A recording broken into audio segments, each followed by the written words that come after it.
اعوذ باللہ من الشیطان الرجیم بسم اللہ الرحمن الرحیم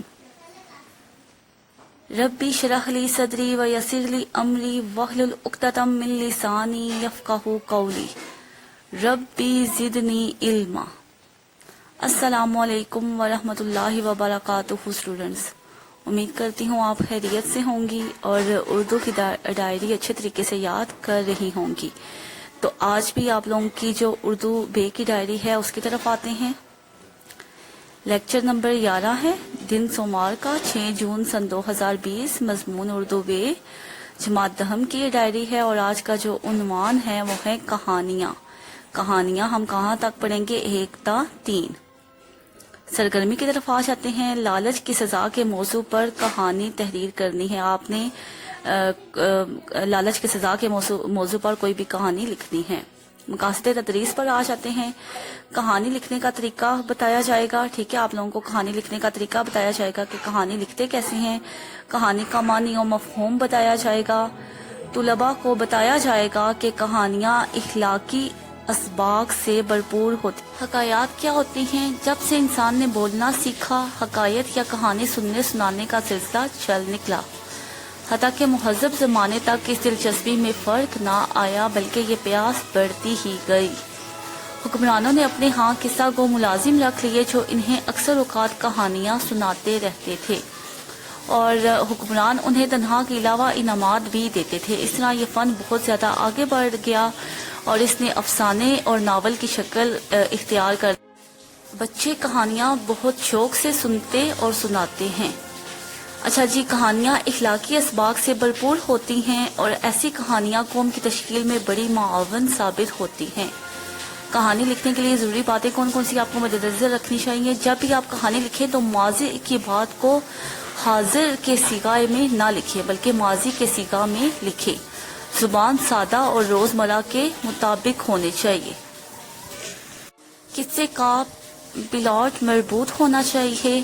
بڑھاپے کی بات کو بچپن کے پلے میں یا جوانی کا قصہ بڑھاپے کے کھاتے میں ڈالنا درست نہیں۔ ہر بات اپنے اپنے اسلوب اور مواقع کے لحاظ سے قدر پاتی ہے۔ یہ آپ لوگوں کی کچھ ضروری ہدایات تھی کہانی لکھنے کے لیے۔ کہانی نمبر 1 پر آ جاتے ہیں۔ کہانی نمبر 1 کا نام ہے شیر کا گھر۔ تو آج کہانی نمبر 1 پڑھ لیتے ہیں۔ اچھا جی، یہ شیرپور کا گاؤں دریا سے ذرا ہٹ کر آباد تھا۔ گاؤں اور دریا کے درمیان سرسبز کھیت تھے۔ دریا پار ایک جنگل تھا جس میں جنگل کا بادشاہ شیر رہتا تھا اور دریا کو کشتی سے عبور کیا جاتا تھا کیونکہ دریا پر کوئی پل نہ تھا۔ شیرپور میں ایک بڑھئی رہتا تھا جو اپنے کام میں استاد مانا جاتا تھا۔ کیا ہوا کہ ایک جو تھا وہ بڑھئی تھا، ٹھیک ہے، جو اور ایک طرف کیا تھا، دریا تھا اور دوسری طرف جنگل تھا۔ تو جنگل میں شیر رہتا تھا اور دریا کے اور اس طرف جو ہے وہ ایک بڑھئی جو ہے وہ اپنا کام کرتا تھا جو اپنے کام میں استاد مانا جاتا تھا۔ ایک دفعہ وہ ایک پنجرا بنا رہا تھا کہ اس نے صبح صبح اپنے بیٹے کو لیا اور دریا پار کر کے جنگل میں چلا گیا کیونکہ اس کو پنجرا بنانے کے لیے لکڑیوں کی ضرورت تھی۔ اچھا جی، ایک درخت سے اس نے لکڑی کاٹی اور پنجرا بنانے لگا۔ وہ اپنے کام میں مصروف تھا کہ ایک شیر آ گیا اور بولا، بڑے میاں کیا بناتے ہو؟ بڑھئی نے جواب دیا، جنگل کے بادشاہ کا گھر بنا رہا ہوں۔ شیر نے کہا، اس چھوٹے سے پنجرے میں ہم کیسے سما سکتے ہیں؟ بڑھئی نے کہا، جنگل کے بادشاہ اس میں داخل ہو کر دیکھ لیجئے۔ شیر نے آؤ دیکھا نہ تاؤ، پنجرے میں داخل ہو گیا۔ بڑھئی نے فوراً دروازہ بند کر دیا۔ اب شیر قید تھا اور پنجرے سے نکلنے کے لیے بے تاب۔ بڑھئی نے بیٹے سے کہا، لوٹا لو اور آگ جلا کر پانی کو خوب گرم کرو۔ لڑکے نے ایسا ہی کیا۔ جب پانی ابلنے لگا تو بڑھئی نے لوٹا اٹھایا اور شیر پر ڈالنے لگا۔ جوں جو ابلتا ہوا پانی پڑتا شیر تڑپتا، حتیٰ کہ اس کے بدن کی کھال تک جل گئی اور شیر ادموا سا ہو گیا۔ بڑھئی نے یہ دیکھ کر پنجرے کا دروازہ کھول دیا۔ شیر باہر نکلا اور بے تحاشا جنگل میں بھاگ گیا۔ بڑھئی نے خدا کا شکر ادا کیا کہ بلا ٹلی اور اپنے کام میں مصروف ہو گیا۔ تھوڑی ہی دیر گزری تھی کہ جنگل سے 3 شیر آتے ہوئے دکھائی دیے۔ بڑھئی اور اس کا بیٹا درخت پر چڑھ گئے۔ شیر درخت کے نیچے آئے، انہیں درخت پر چڑھنا نہیں آتا تھا۔ آخر جلا ہوا شیر نیچے کھڑا ہو گیا۔ دوسرا شیر اس کی پیٹھ پر چڑھ کر کھڑا ہو گیا۔ بڑھئی نے دیکھا کہ اب ہماری خیر نہیں، اس نے چلا کر کہا لوٹا لاؤ۔ یہ سننا تھا کہ نیچے والا شیر بھاگا، اوپر والے دونوں شیر بھی نیچے گر گئے اور بھاگ نکلے، جنگل میں جا گھسے اور پھر ادھر آنے کی کبھی کوشش نہ کی۔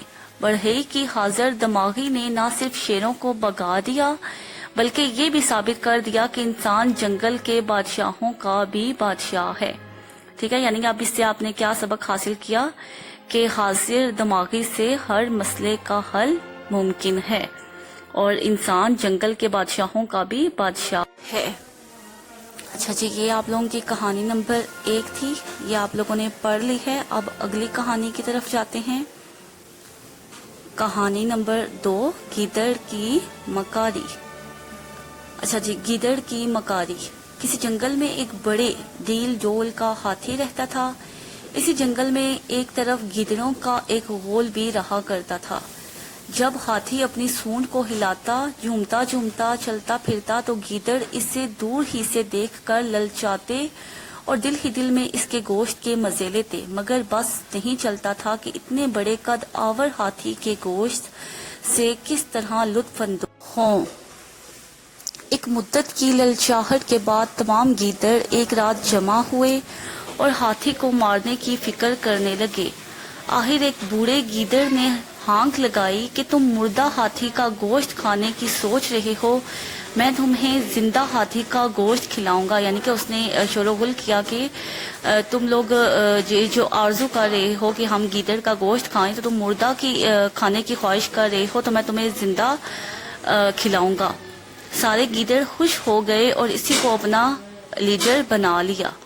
رات کا وقت تھا، ہاتھی جنگل میں ٹہل رہا تھا، وہیں گیدڑ اس کے قریب آیا اور بڑے ادب سے سلام کر کے بولا، حضور، ہم سب گیدڑوں نے فیصلہ کیا ہے کہ آپ کو اپنا بادشاہ بنا لیں اور آپ کی حکومت میں امن چین کی زندگی بسر کریں۔ ہاتھی نے گیدڑ کی بات سنی اور خوش ہو کر بولا، ہاں ہاں مجھے منظور ہے، چلو سب گیدڑوں کی منظوری لے لیں۔ غرض ہاتھی گیدڑ کے ساتھ چل پڑا۔ گیدڑ اسے ایک ایسی جگہ لے گیا جہاں دلدل تھی۔ گیدڑ ہلکا پھلکا جانور چھلانگے لگاتا ہوا دلدل پر چلنے لگا۔ ہاتھی بادشاہی کے نشے میں دلدل میں اترا اور دنسنے لگا۔ آخر گھنٹوں تک دلدل میں دنس گیا۔ اب نہ آگے چلنے کا رہا اور نہ پیچھے ہٹنے کی اس میں طاقت تھی۔ ہاتھی گیدڑ سے چنگار کر بولا، اب کیا کروں؟ گیدڑ نے کہا، آپ باری بر کم ہیں، میں اکیلا تو آپ کو نہیں نکال سکتا، حکم ہو تو میں اپنی قوم کو بلا لوں۔ ہاتھی مرتا کیا نہ کرتا، کہنے لگا، ہاں جلدی بلاؤ۔ گیدڑ نے آواز لگائی اور سینکڑوں گیدڑ آن جمع ہوئے اور لگے ہاتھی کا گوشت کاٹنے اور مزے لے لے کر کھانے۔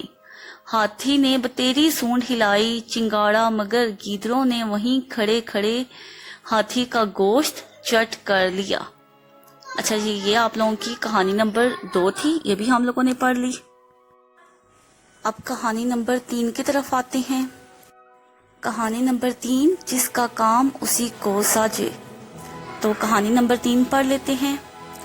گرمی کا موسم تھا، دھوپ کی شدت تھی، ہر طرف آسمان سے آگ برس رہی تھی۔ ایک بڑے جنگل کے کنارے ایک بڑ کا درخت شاخوں اور پتوں کی چھتری تانے کھڑا تھا۔ اس کی گھنی چھاؤں میں ایک بڑھئی لکڑی کے بڑے بڑے لٹھ چیرنے میں مصروف تھا۔ وہ اپنے کام میں اس قدر مشغول تھا کہ اس نے کبھی بڑ کی چھاؤں کے سوا کسی طرف خیال نہیں کیا تھا۔ بڑ کے اوپر ایک بندر بھی رہا کرتا تھا اور بڑی توجہ سے بڑھئی کو لکڑی چیرتے دیکھا کرتا تھا۔ اسے بڑھئی کا کام اتنا پسند آیا کہ وہ چاہتا تھا کہ بڑھئی چلا جائے اور وہ لکڑی چیرنے کے لیے لٹھ پر بیٹھ جائے اور بڑھئی بن کر لکڑی چیرے۔ بڑھئی اکثر لکڑی چیرتے وقت لکڑی کی درز میں ایک پچر ٹھوک لیا کرتا تھا۔ بندر نے یہ سارا کھیل دیکھا اور موقع کی تلاش میں رہنے لگا۔ ایک دن کا ذکر ہے کہ بڑھئی کسی حاجت کے لیے لٹھ سے اٹھا، آری اور پچر دونوں اپنی اپنی جگہ چھوڑے اور خود چلا گیا۔ بندر نے دیکھا، موقع پایا، درخت سے اترا،